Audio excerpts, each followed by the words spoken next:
She said I was embarrassing the town, so I stood on the stage she'd built and told everyone where the money really went. You ever walk into a room and know before anyone opens their mouth that you're about to get cut out of your own life? That was the fellowship hall at First Baptist on a Tuesday night. Coffee in aluminum urns. Store-bought cookies sweating under plastic lids. Folding chairs in rows so straight you could have used them to sight a rifle. The town's important people had their important voices on. And Rachel Carter. 57 cardigan on grief tucked down deep like a bruise under a sleeve, took a seat near the end where you can leave fast if you need to. They called it a committee reading, not a will, not even a vote, just announcements, which is small town code for the decisions done. We're here to make it feel polite. Whitney Blake did the talking. Every town has a Whitney perfect hair, perfect shoes, perfect smile that never touches the eyes. She married Rachel's boy Connor and brought a Columbus law firm voice back home like it was charity. Whitney didn't greet Rachel. She faced the projector. As of the update filed in March, she said, "Administration of the Carter Memorial Scholarship will move under the Benton Community Advancement Initiative." No one asked what that was. They just nodded like they all knew. Because nobody wants to be the first to look dumb. Rachel sat there with her hands folded, that little brass key on a green ribbon glinting against her sweater. Her husband, Mark, used to call it her lighthouse. Leave the porch light on, he'd say when he'd locked up the bungalow at night. A promise wrapped as a joke. That's how you talk about love when you're from the river. Whitney kept going. To preserve assets, she said the Ash Street home will be held as collateral. Collateral. The word landed like a dropped wrench. Rachel didn't make a scene. She cleared her throat the way you do when you're trying to swallow dignity that doesn't want to go down. I'm sorry, collateral for a scholarship that can't be right. Whitney smiled like customer service. It's standard. We'll make accommodations if you're still residing there at year's end. If? And that's the part that gets you, isn't it? Not the money, not the paperwork. The way a single little word can push you to the edge of your own porch like you're a guest at your life. The bank VP coughed into his fist. The chamber lady shuffled papers that didn't need shuffling. Pastor Jim stared at the floor where the fellowship hall wax never quite comes up near the baseboards. Fake busy is its own religion. They passed out copies for transparency, and here's where I want you to lean in because this matters. On the signature page under Mark Carter, there was a date. Neat. Official, Sunday. Now, I didn't know Mark well, but I knew his kind. Men who change their oil in the driveway and won't turn a screw on a Sunday. If the porch step breaks, they'll lay a board down and fix it Monday. Not for God points, for order, for the way a life holds together when you hold to something. Rachel's thumb found the brass key. He wouldn't have signed on a Sunday, she said soft. Not an accusation, a memory. Whitney tilted her head. Grief plays tricks, she said. You could hear the room pick a side without saying a word. Miss Carroll. God bless that woman sat off to the left with the church bulletins. She's been Pastor Jim's right hand since his hair was brown. She didn't look up, just reached into her tote slid. Something looked like a manila copy deeper out of sight. That's the thing about real allies, they don't wink. They don't signal. They simply hold on to the piece you're about to need. The meeting ended on the kind of note people pretend is a benediction. The bank VP said something about exciting changes. The chamber lady said opportunity. They wrapped it in a prayer because in some towns it's illegal to do anything without one. Rachel left without shaking hands. The parking lot smelled like cold coffee and wet leaves. You ever notice how asphalt feels louder when you're trying not to cry, every step like it's counting something you're about to lose? 8 blocks home. Past the high school where the trophy case holds more dust than gold. Past Jensen's auto with the hand-painted sign, "Nobody has the heart to fix."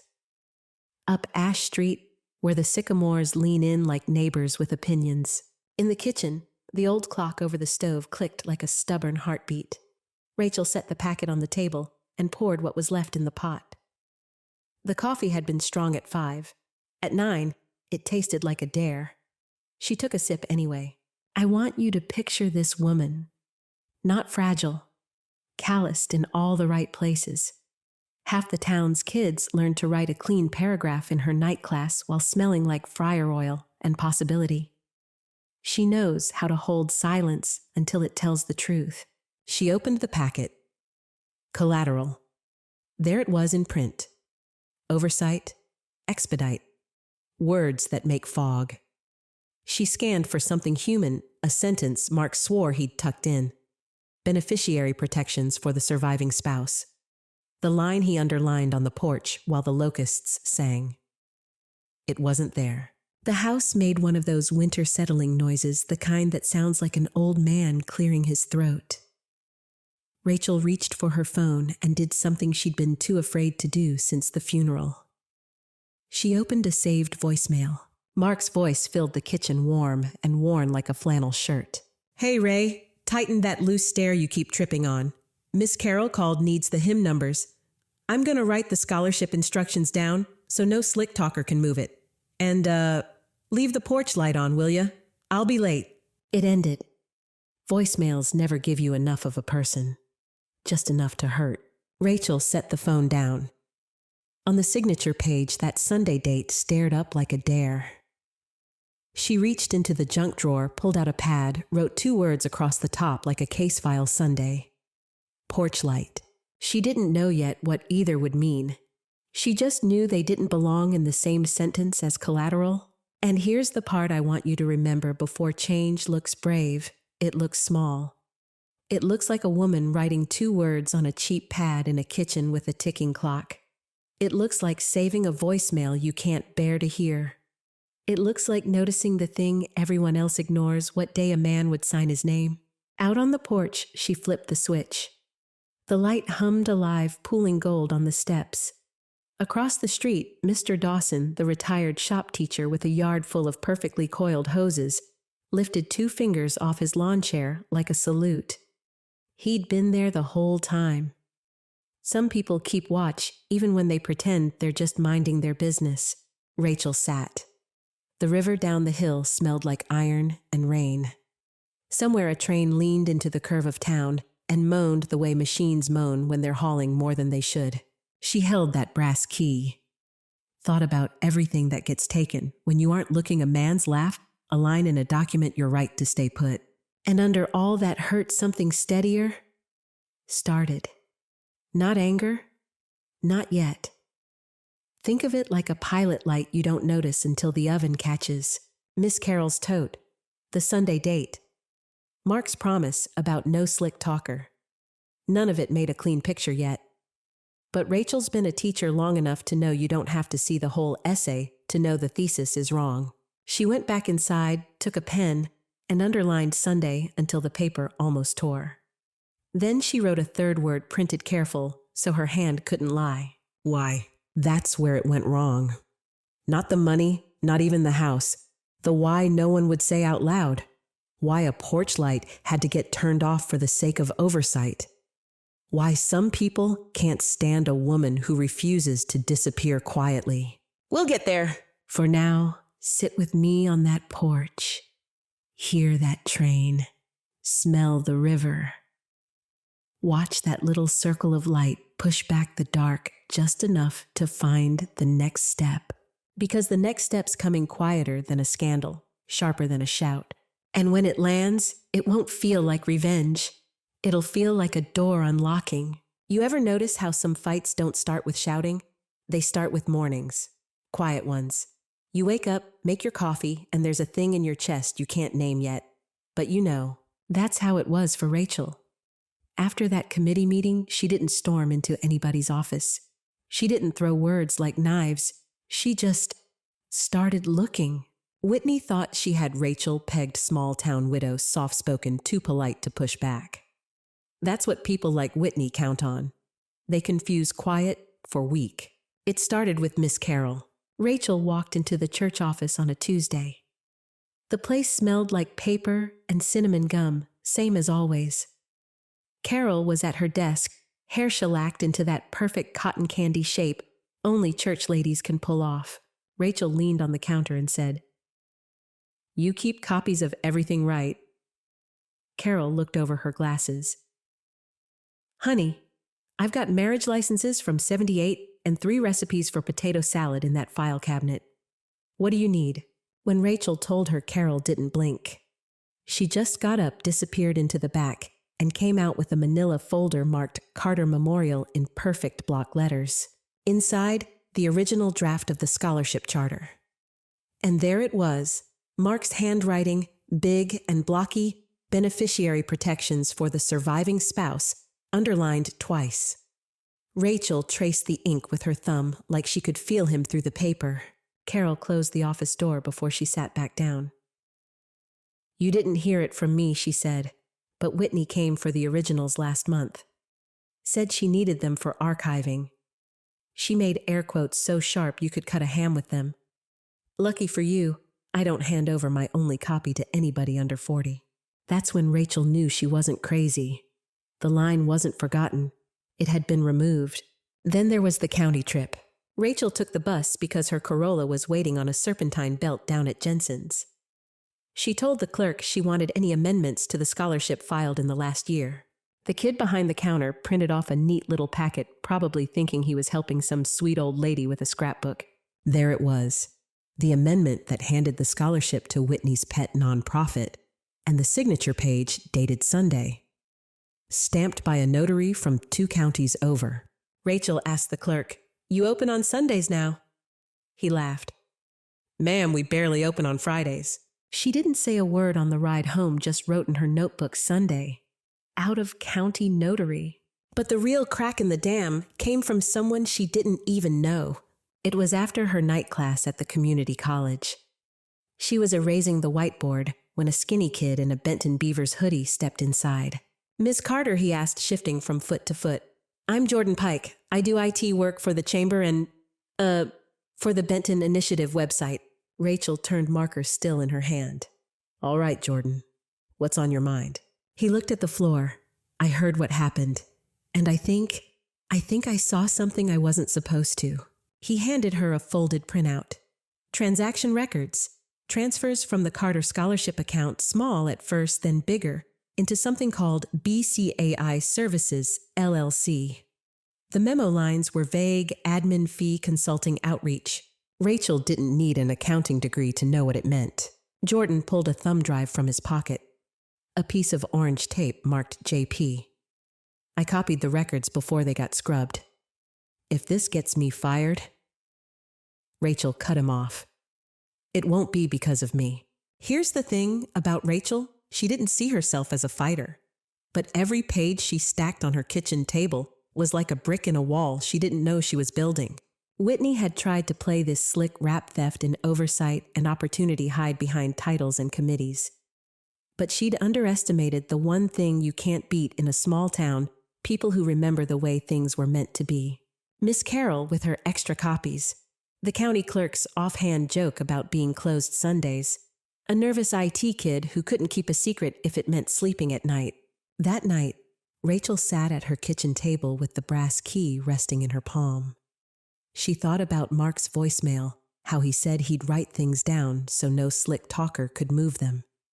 He'd meant the rules. He hadn't counted on someone moving the whole foundation out from under her.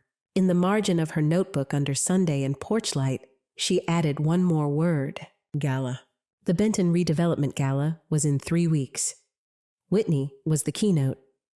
And Rachel had just decided that would be the night she turned on the high beams. If you think Rachel's about to walk in swinging, you don't know her yet.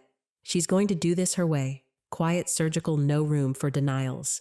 Stick around, because when that night comes, one small town is going to learn exactly what it means when a woman like Rachel stops swallowing her pride. And while you're here, drop a comment and tell me where you're watching from. I want to see how far this one travels. You ever have one of those moments where you know the whole table's about to see the real cards? Not because you're yelling, not because you're making a scene, because you've been stacking proof so quietly, nobody realized you were building a wall until they ran right into it. That was Rachel the night of the Benton Redevelopment Gala. 3 weeks earlier, she'd written gala in her notebook right under Sunday and porch light. It wasn't revenge she was planning, it was exposure. The kind you can't spin away in a press release. Whitney didn't try to ruin Rachel because she needed the money. Whitney wanted control. Control of the scholarship meant control of where it went, whose name was on the thank you letters, who got to play savior in a small town that hands out admiration like candy at a parade. And control of the house, that was about power. Making sure Rachel knew who had the final say. The depot had been cleaned up for the gala string lights, glossy floors, little tables with name cards for people who suddenly felt more important than they were yesterday. Rachel didn't dress to impress. Black dress from the pennies clearance rack. The brass key on that green ribbon Mark always called her lighthouse.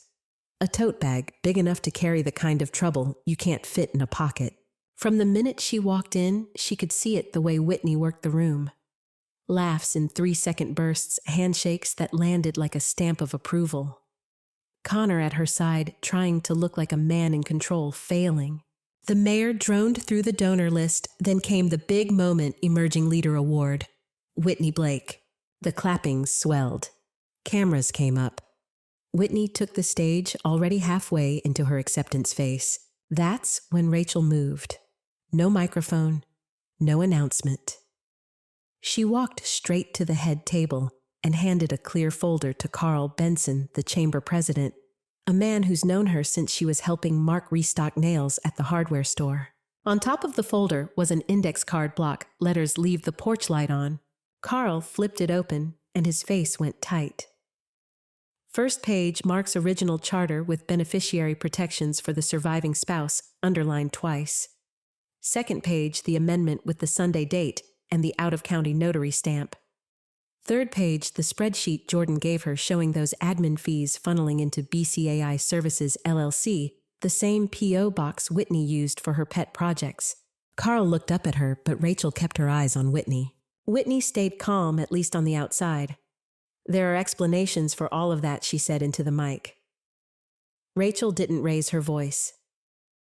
"You filed a Sunday signature in a county that doesn't open on Sundays." You could feel the air change. It's that soundless pause when everybody in the room realizes they're no longer at a celebration, they're at a reckoning. And here's the twist nobody saw coming. From the back of the room, Pastor Jim stepped forward. "He wasn't even on the program.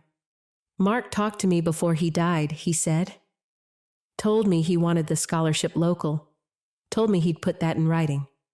I didn't know it had been erased." Now you have to understand, Pastor Jim isn't the kind of man who involves himself in business matters. But in that moment, he put his whole reputation on the line for her. And in a small town, that's worth more than a lawyer on retainer.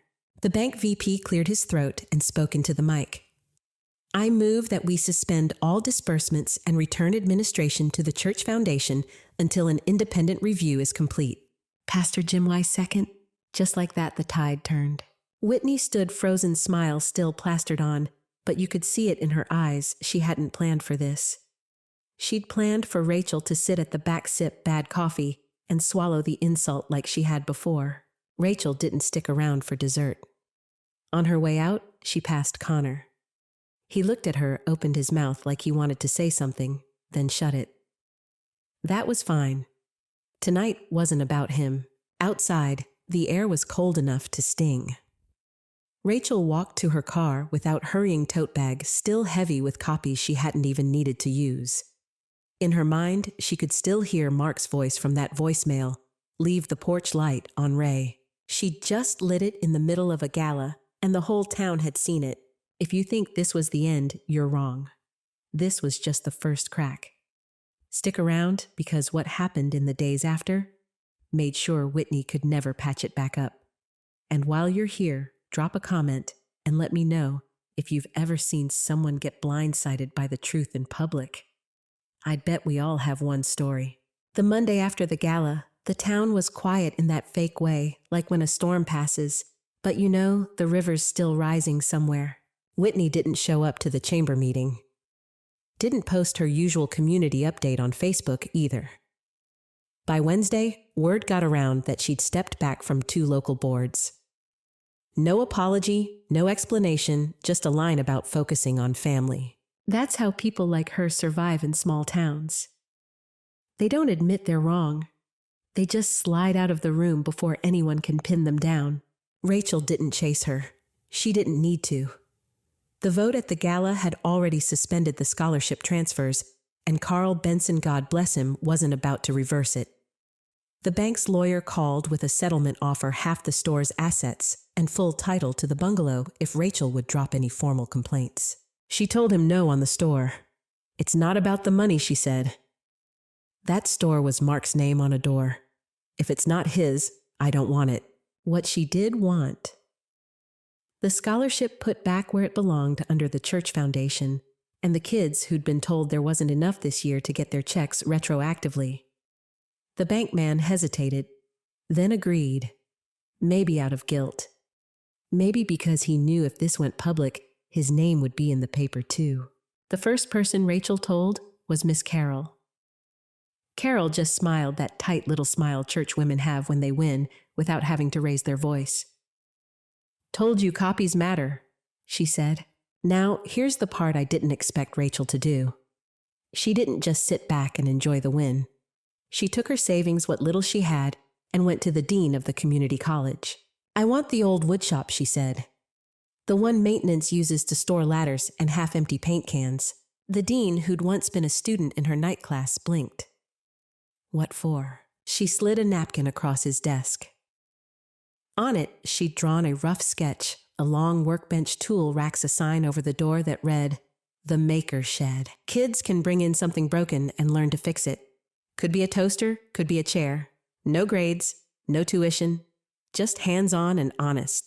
It opened 6 weeks later. The first Saturday, a handful of teenagers showed up, some out of curiosity, some because they'd been dragged by a grandparent. One girl brought in a busted desk lamp she'd found in her neighbor's trash. A boy had an old guitar with 3 strings. Rachel paired them with retirees who still knew how to mend things, men who smelled like sawdust, and coffee women who could rewire a lamp without looking up from their conversation. And every time a kid fixed something, they wrote their name on a big piece of plywood tacked to the wall. By the end of the first month, the board was full. And here's the twist: one Saturday, Connor showed up. Not with Whitney, she'd moved her stuff into an apartment 2 towns over to be closer to work. He just stood in the doorway, holding a lawnmower pull cord. "Thought maybe you could show me how to replace this?" he said.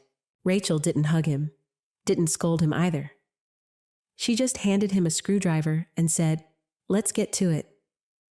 Sometimes rebuilding starts with the smallest repair. The audit results came out in late spring. It was polite in the way official reports are, but the words were still there: undisclosed conflict, improper handling of funds. Whitney put her house on the market within the month. Rachel didn't gloat. She just baked a pie for Jordan, the nervous IT kid who'd brought her the records, and left it on his porch with a note: "You did the right thing. Keep doing it." That summer, the scholarship funded 6 students, welders, nursing assistants, one girl who wanted to be an electrician because her uncle told her she couldn't. Each got their check with a handwritten note that ended the same way: "Leave the porch light on."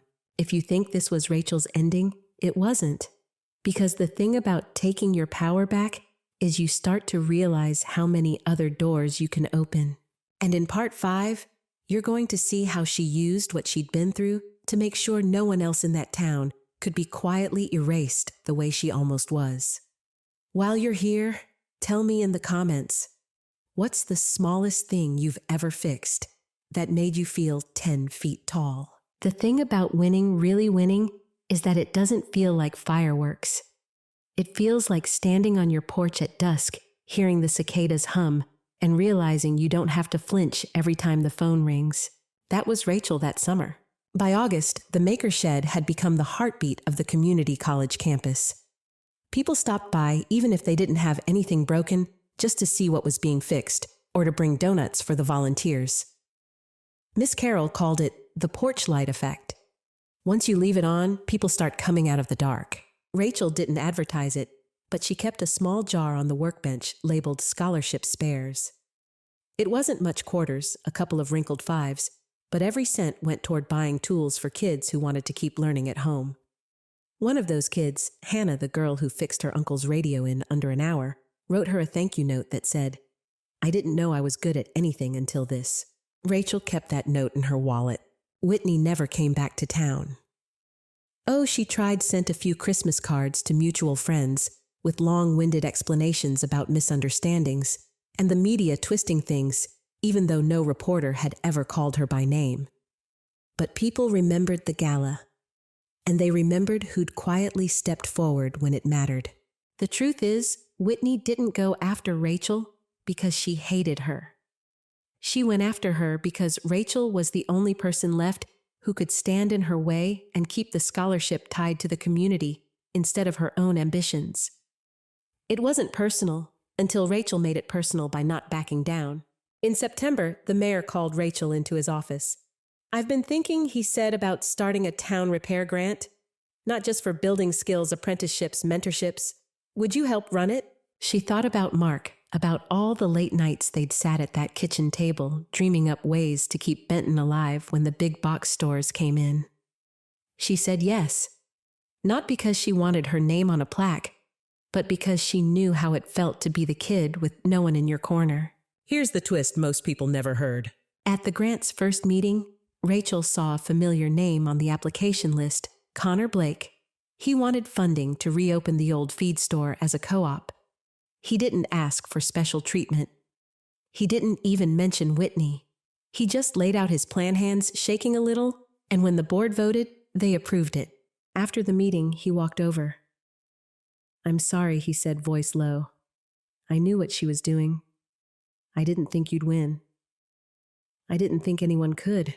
Rachel didn't let him off the hook, but she didn't slam the door either. "Then let's see if you can build something worth keeping this time," she told him.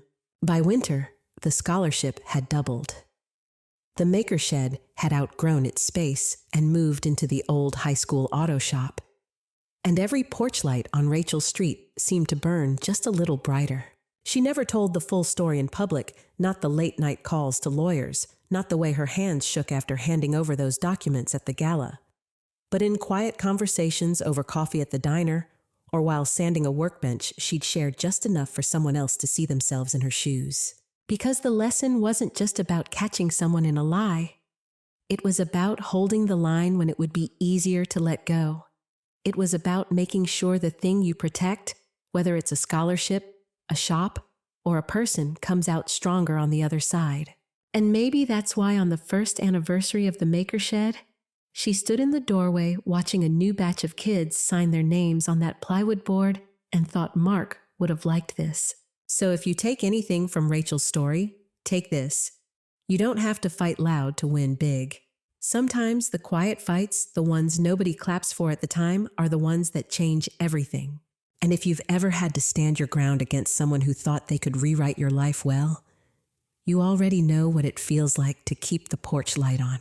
Tell me in the comments what's one time you thought you'd lost, but it turned out you'd been building the win all along, because those are the stories worth passing on. Sometimes the people who try to tear you down aren't doing it because you're weak.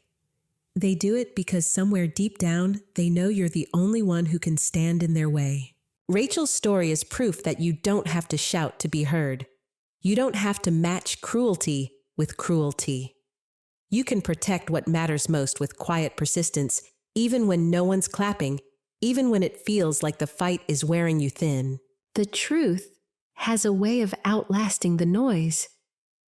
It may not come out in a headline or a public apology, but it shows up in the steady work you do, the lives you touch, the lights you leave on for others. And when that truth finally breaks through, it's worth every sleepless night you spent holding the line. Standing your ground isn't always about winning in the moment.